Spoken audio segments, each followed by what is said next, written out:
মোচা কি সুন্দর কাটা হয়ে গেছে মিহি করে। এর মধ্যে হলুদ আর নুন জলে ভেজানো আছে। এবার এটাকে এই হলুদ জলটা শুদ্ধই ভালো করে একটুখানি গ্যাসে ভাপিয়ে দিই। এটা ততক্ষণ ভাপানো হোক, আমি এবার যা যা লাগবে সেগুলো রেডি করি। চলো এবার মোচার ঘন্টটা রান্না করা যাক। রেডি করে সব নিয়েছি। মোচাটা এই যে ভালো করে ভাপিয়ে জল ঝরিয়ে নিয়েছি। তো ছোলা দিয়ে, নারকোল দিয়ে, আলু দিয়ে করব। এখানে আলু, ছোলা, নারকোল আর আছে শুকনো লঙ্কা, তেজপাতা, একটুখানি আদা লঙ্কা বেটেছি, এটা সর্ষের তেল, আর এদিকে রয়েছে এলাচ, লবঙ্গ, দারচিনি। তো চলো রান্নাটা শুরু করা যাক। বসিয়ে দিয়েছি, কড়াই গরম হয়ে গেছে। এবার দেবো এতে সর্ষের তেল। মোচাটা একটুখানি ভালো করে তেল দিতে হবে, কারণ কি এটা একদম একটুখানি তেল তেল হবে, এখন নিরামিষ বানাবো তো।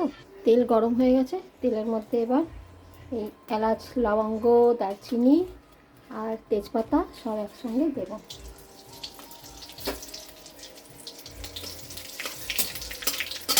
একটু ফোড়নটা ভাজা হোক।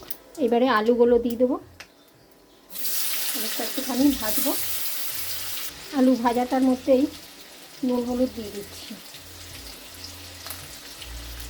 এবারে ছোলাগুলো দিয়ে দিচ্ছি ওতে।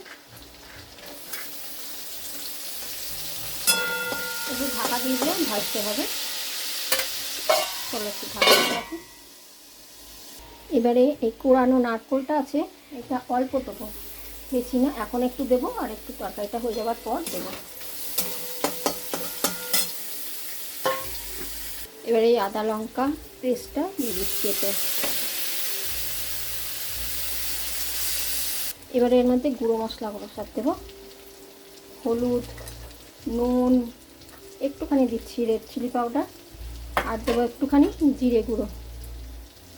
এটা ভালো করে একটুখানি কষে নেবো মশলাটা। আর একটু দেবো মিষ্টির জন্য গুড়ের পাউডার। মোচা এমনিতে একটু মিষ্টি মিষ্টি হয়। এবারে এই মোচাটা যে মানে ভাপিয়ে ছেঁকে রেখেছিলাম ওইটা দিয়ে দিচ্ছি। এটা এখন অনেকক্ষণ ধরে কষতে হবে। সব মশলা দেওয়া হয়ে গেছে, এবার এটাকে খুব ভালো করে কষতে হবে, একদম শুকনো করে, মানে তেল ছেড়ে দেবে। তারপর এটা ঘি দিয়ে নামাবো।